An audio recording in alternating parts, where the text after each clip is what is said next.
Hey guys, this is Ron. So in this video, we're going to talk about OSPF and setting it up in a multi-area environment. So OSPF is open shortest path first. Okay, so we're going to basically try and determine between two networks what is the lowest cost path between two areas, right? So if I want to get from here over to here, I'm going to try to determine what is the lowest cost path to get there. All right, and that cost is typically based upon bandwidth of links, but we can manually adjust that as we go. Now OSPF tries to determine or get a good understanding of the entire network when it makes those calculations. So each router on its own will determine what is the lowest cost path to get to any other network that it's aware of, okay?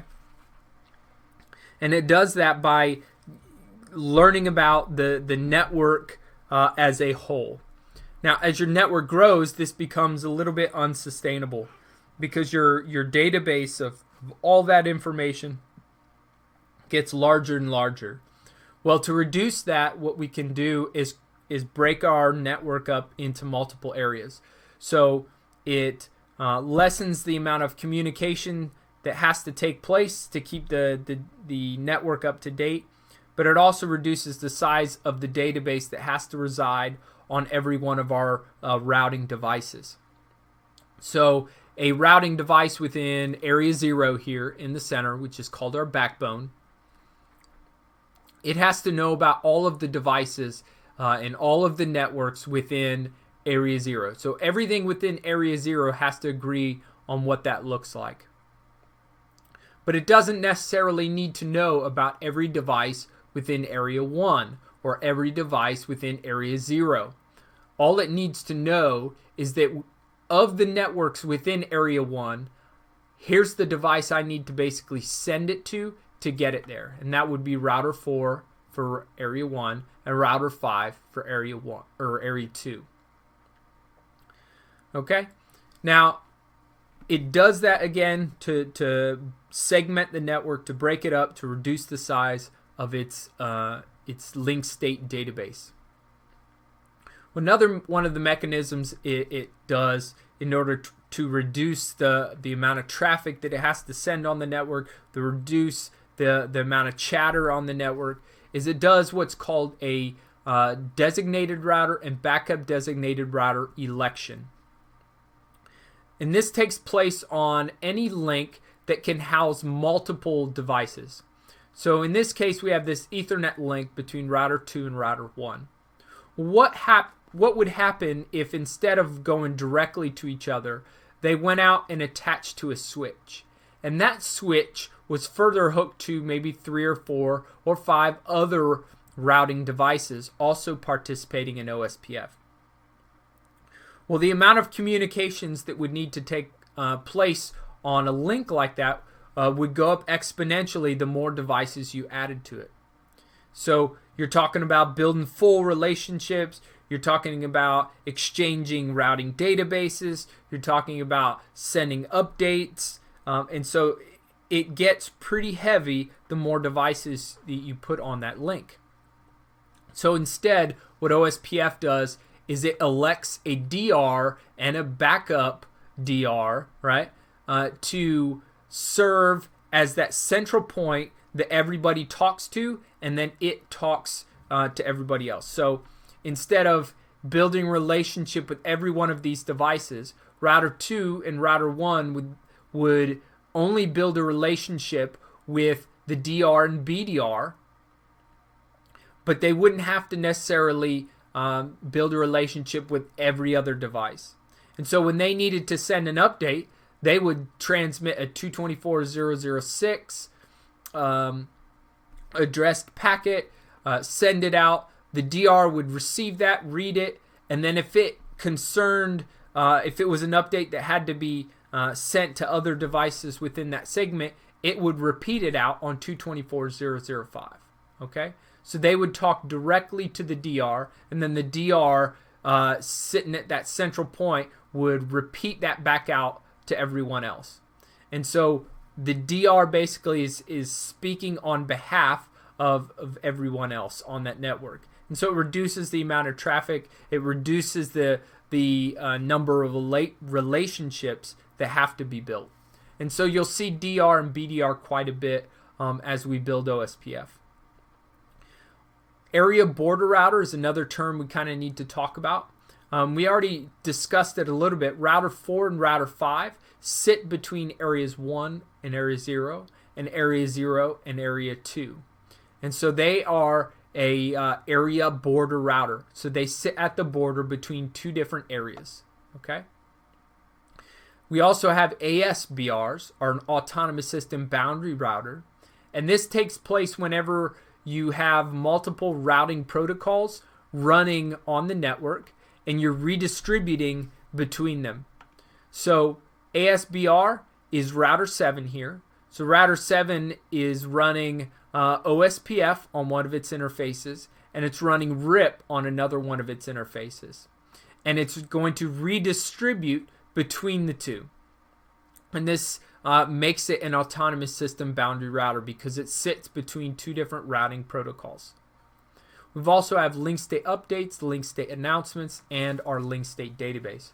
So link state updates contain link state announcements, and those each router will then use to build its link state database. Now, of the link state announcements that we might see on our network, there's multiple different types. And those types are really dependent upon the type of device that's sending those announcements. So type 1 is going to be sent by every single device on the network. And this is basically letting the network know about, hey, I'm router so-and-so, hear me roar, something like that, right? We also have our network type, and this is going to be sent out by our DR. So our DR in the environment of, hey, I have multiple different devices on this multi-access type link. I'm going to basically let people know within this segment, this is the network that, the different networks that you need to be aware of within that multi-access environment. And so again, that's the type 2 network sent by our DR. Our network summary addresses are sent by our ABR. And again, this is router 5 letting area 0 know about the various networks within area 2, because area 0 is not concerned with all of the devices in here, but it is concerned with, hey, what networks are down there that I may need to get to. And so you'll see those come out as type 3s. Type 4, 5, and 7 end up coming from our ABR. So our ABR may be, again, redistributing between routing protocols, and so you'll see types in reference to that. But we can also designate parts of our networks as stubs and not so stubby areas. Okay? When we talked about EIGRP, we talked about, hey, not every segment on the network needs to have every network within its database. It may only say, hey, I need to know how to get out of my segment, so just give me a default route, but I don't need to know about every other network that's out there. And so we gain some efficiencies that way. And so we may create an area that's a stub, but we may need to create, or we may desire to create a stub of a certain area, but that area has this ASBR in it. And so in that case, instead of creating a stub network, we create a not so stubby area. And so this allows us to continue to pull in these external addresses or networks and continue to redistribute them, but still act like we're in a stubby area. And so we'll kind of see that as we go. So I see our videos being broke up in a couple different ways. I see part 1 here as configuring area 0. We'll probably break into part 2 as we create areas 1 and area 2. Part 3 we'll bring in probably creating our stub. And then part 4 we'll bring in our redistribution. and our not so stubby areas. So we'll probably break it up like that. We'll see how it goes. Now, before we jump into actual configuration, real quick, I'd like to mention that OSPF has a couple of different states that we'll go through as we build relationships. So down meaning, hey, I don't have any OSPF neighbors detected on that link, all the way up to full, which is OSPF routers now have an adjacency. So we'll go through a couple of different steps like exchanging our database. And we may find that we don't always get here. In the network I have in front of you, we should get to full in each of the different cases. But understand that, hey, maybe I don't, I hear hellos from you, but I'm not able to send you hellos. And so we may stop at a NIT or two-way. And that may indicate that there's a problem in our network. But it also may indicate that, well, in the case of I had all of these routers on the edge, some of these devices are DR others. They're not the DR and they're not the BDR, so they're a DR other. Well, a DR other doesn't need to build a full relationship with another DR other. So you won't see full relationships for those sorts of things. But they should build a full relationship with the DR, okay? So again, we'll see some of these state changes as we go through. So let's jump into some of the configuration here. Let's get on router 1, and we'll go ahead and enable OSPF. So just like any of our other routing protocols, we started out by router OSPF, and here we're going to choose a process ID. Now this process ID is only locally significant, so I can have different process IDs on different devices. However, the reason that it exists here is you can run multiple processes on the same router. Now there are cases where you may want to do that. In our case, in the network we're going to configure here, there's no purpose for that. And so we'll just have a single router OSPF, and I'm just going to choose process 1. Now to enable it on our interface, same as EIGRP, we're just going to go ahead and do the network statement. I will do my my wildcard mask. But unlike EIGRP, I have to choose now an area. And so this is area 0. So I've now enabled area 0 on 2 of my interfaces. And then I'll also go ahead and I'll put it on my loopback address.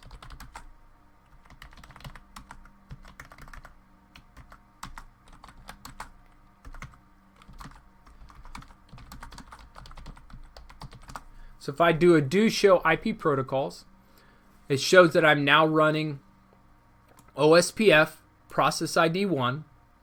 I have a router ID of quad 1. So quad 1 is my loopback address. So by default, OSPF chooses its loopback address as its router ID. And I'm routing for these various network segments. So if I do a do show IP OSPF, I'll do interface FA00. What I'll see, again, I've got my router ID running under process ID 1. It has a cost of 10. Now this is based upon the bandwidth. So by default, I'm on a fast Ethernet link, and a fast Ethernet link at 100 megabits gets a cost of 10. Now if this were a gigabit link, the cost would be 1. If this was a multi-gigabit link, the cost would also be 1. And so that may or may not cause issues in the routing of your network. And so you may want to adjust the cost for those links. Now, adjusting it on a per interface basis could get, well, you're going to end up having to match it on each of the different links. So if I do this on router 1, I should probably do it on router 2 as well, right? So I could adjust it there, but I could also adjust it all the way across my entire router. And I could do that by the auto cost reference bandwidth. And this is a reference bandwidth in terms of megabits per second. So again, I'm fairly certain the auto cost reference bandwidth by default is 100, which is why or maybe it's 1,000 or something like that. So then it gets divided by the 100 meg, which is why I come up with 10 or something like that. Either way, you're going to want to adjust this if you've got gigabit links, multi-gigabit links, and you want to be able to differentiate. Now, again, this is something that if I make an adjustment here, I'll want to make that same auto cost reference bandwidth adjustment on all my devices, okay? So that they all agree on what the cost is of the various links, and they have a shared understanding of what the network looks like. Now, I have this thing called the network type, okay? So these are auto-assigned based upon the type of link. So this is an Ethernet link. Ethernet link is a multi-access type of link. So it assigns this network type as broadcast. Now there are other network types, and we could talk about those in some length, but just understand that the network type, while you can adjust it, isn't often needed. I've rarely ever had to adjust it, if any, outside of the lab. But this network type determines what hello dead timers you end up with. It also determines whether or not you're going to elect a DR or a BDR, so on and so forth. And so the network types really do need to match between your routers, and these hello and dead timers need to match between your routers. And so you may find, for whatever reason, you have to make an adjustment there, and you'll do that on the interface. So if I did interface FA00, IP OSPF, let's see, what do we got here? We've got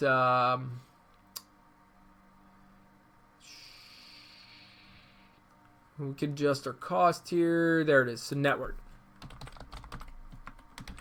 And I have a couple different things to choose from: broadcast, non-broadcast, point to multi-point, and point to point.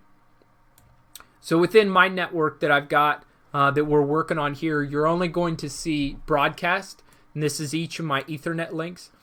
But you'll also see point to point, and that is this single serial link right here. In a point to point link, we can only have 2 hosts, right? So there's no point in doing a DR, BDR election. And so some of our timers get adjusted as well. And so what we'll see by default on a serial link, it should come back with a network type of point to point. But in our case, broadcast is just fine. It does exactly what we need it to do, so we're going to leave it alone. So we've got OSPF running on each of our interfaces within router 1. So let me go ahead and I'll do a debug, just so that we can see some of the things that are going on. So what we should see is that router 1 is sending hellos out on its interfaces. So this is at 224.0.0.5, and it's sending it out each of its different interfaces, right? So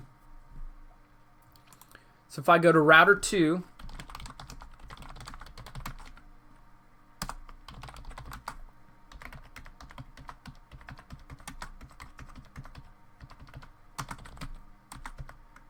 what I should see is router 2 will begin sending hellos, and we get a whole lot of traffic here. So we'll let it run through its paces right here, and we'll wait till it builds a full relationship with router 2. It may take just a second here, but eventually, once they're done exchanging information, we should see that they get to a state of full. It's probably because I'm debugging that it's taking so long, but we'll see. There it goes. Alright, so we'll do a UAll for undebug all. So a lot of hellos went out. But notice here, let's see, we're on router 1. Router 1 was sending hellos. It received a hello from router 2. So it sent an immediate hello back to begin that process. It switched to state two-way because they've now both exchanged hellos. It began a DR-BDR election. So elect, router 2 elected itself as the DR when they first started coming up. If we slide down, again, we do some more talking, more elections.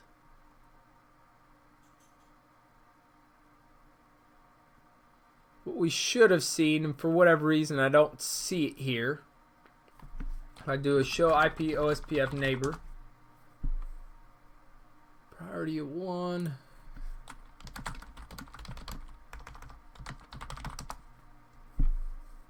I've got something configured from a previous lab, it looks like.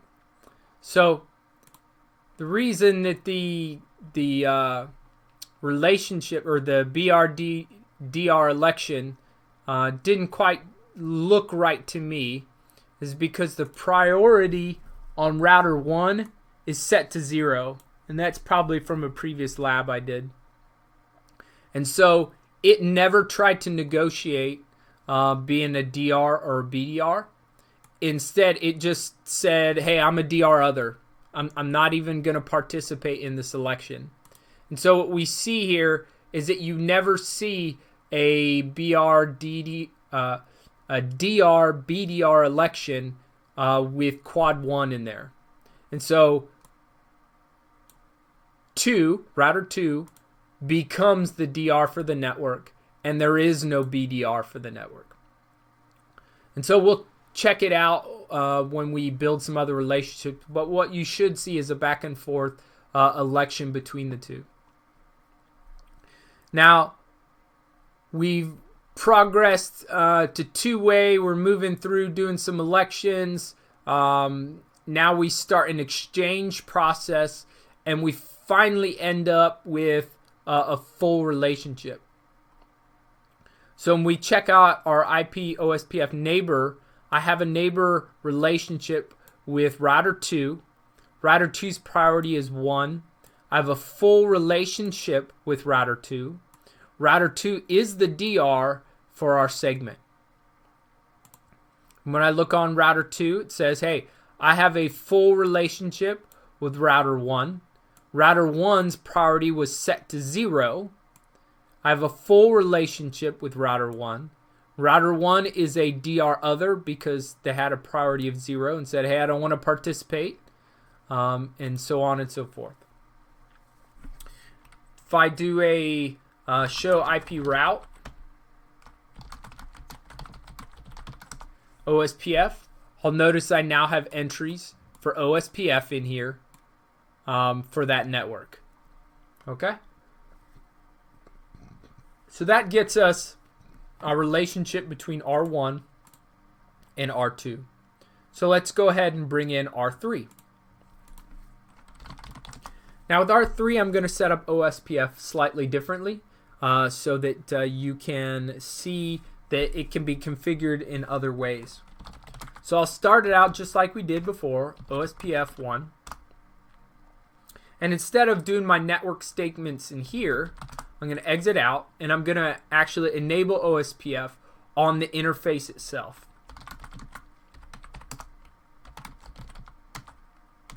So I'm going to do the process ID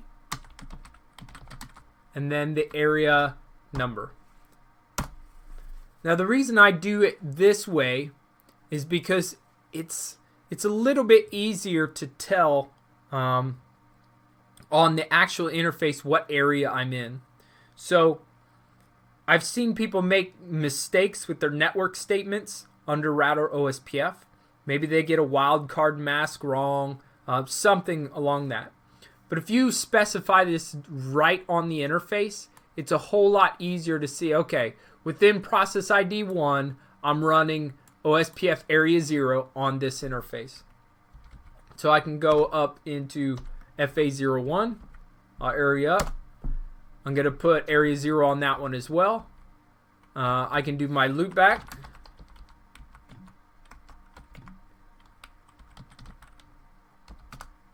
And I'll also do area 0. Let's do a do show IP protocols.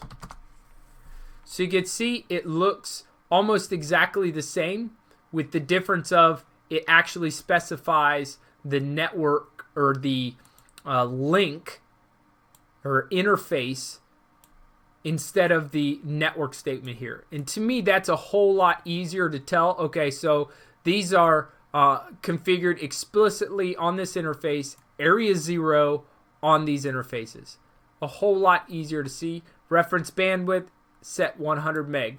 It's just a good, nice, clean output. And I like this setup a whole lot better than looking at, say, the network statements we saw earlier. Okay, so let me, on router 2, I'll do interface FA01, IP OSPF 1, area 0.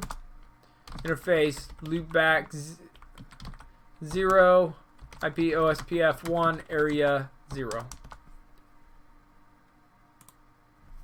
Do show IP protocols, or no, how about IP OSPF neighbor?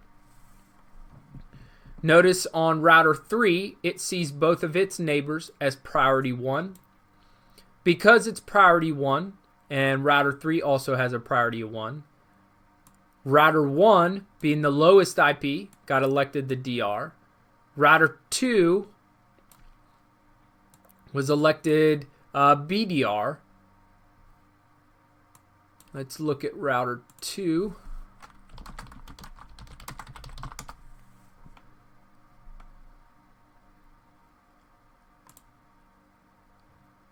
So I wonder why it got elected the BDR on this link when it clearly has the lower IP. So show IP OSPF interface FA01.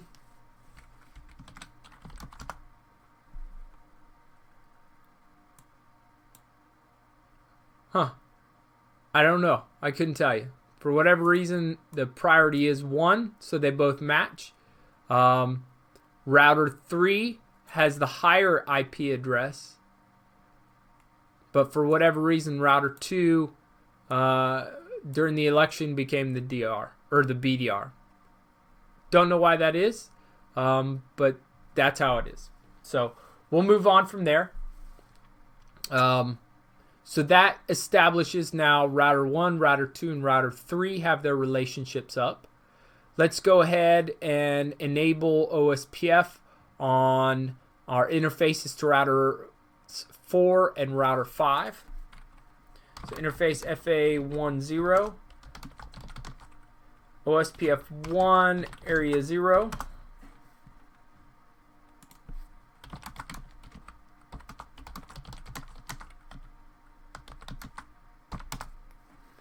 And then we'll go to 4 and 5.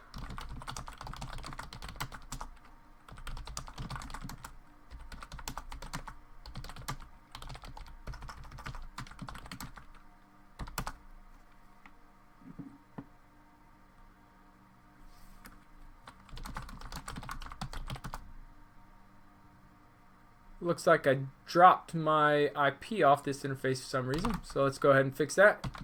Phase 00, IP address 192.168. And this is our network between 3 and 4. All right.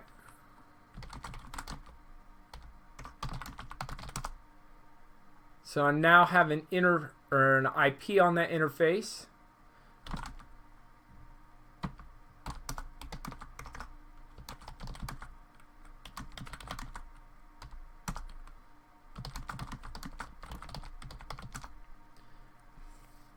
I'm now running OSPF area. Actually, it wasn't 3.4. It was 2.4, wasn't it? Because this is the network between 2 and 4. So I got that IP wrong. So let's go ahead and fix that. Which is probably why I'm not building a relationship.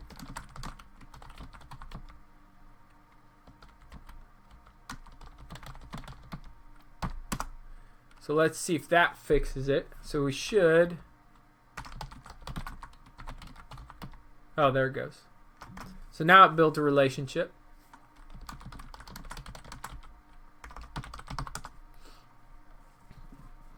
All right, I have built a relationship with router 2, priority of 1.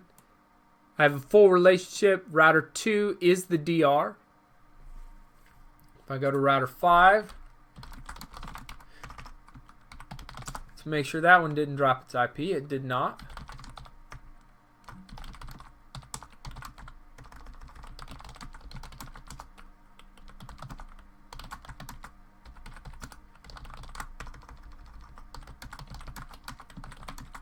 We'll set that one to area 0 as well.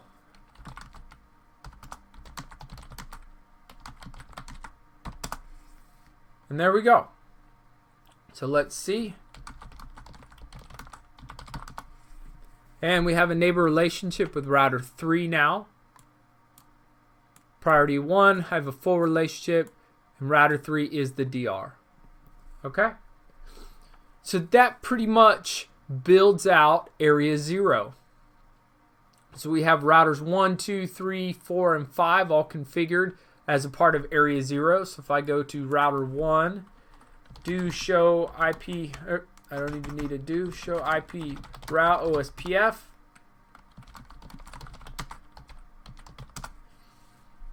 I can see that I have my 2 network, my 3 network, my 4 network, my 5 network. So those are each of the different routers. I've got my network between 2 and 4, 2 and 3, and 3 and 5. And then 1 to 2 and 1 to 3 are directly connected, so they don't show up in here.